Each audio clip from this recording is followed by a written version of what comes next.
अस्सलाम वालेकुम साथियों दोस्तों, पाण किनारे ते मौजूदु आहियूं इब्राहिम हैदरी जे। ऐं हीअ वण यकीनन तव्हांजी सुञाणप में हूंदा।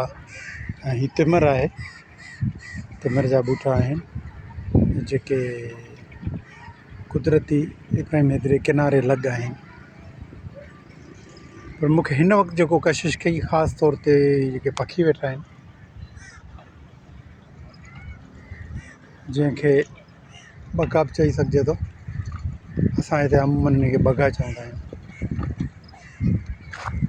त इन्हनि उहो ई माहौल, हिकिड़ी कशिश ॾिनी आहे जेको जॾहिं माण्हू तिमिर जे ॿेलनि में वञे थो, जंग में वञे थो, त इहा जेकी कशिश हिते त ख़ैर सवनि जी तादाद में, हज़ारनि जी तादाद में हूंदा आहिनि, पर हिते 3 आहिनि, हिकिड़ो हींअर शायदि उॾामी वियो आहे, 4 आहिनि।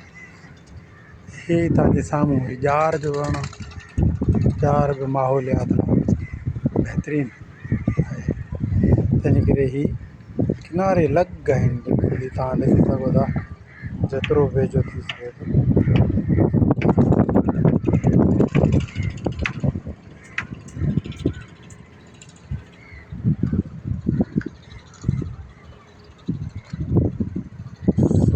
वरी केॾी ख़ूबसूरत तव्हां ॾिसो जे किनारे सां ॿेड़ी बीठल आहे गॾियल।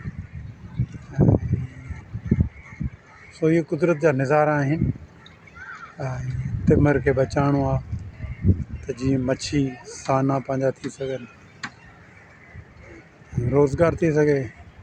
ऐं पर तिमिर सां गॾु गॾु इहे जेके पखी आहिनि, मुख़्तलिफ़ पखी, उन्हनि जो पंहिंजो हिकिड़ो वजूदु आहे, उन्हनि जेकी ख़ूबसूरती आहे।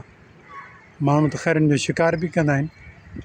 हीअ साम्हूं तिमिर में तव्हां ॾिसी सघो त हिन में कुंभ बि अची चुका आहिनि, इहो फ्रूट जंहिंखे माण्हू चए। सो थैंक यू, शुक्रिया।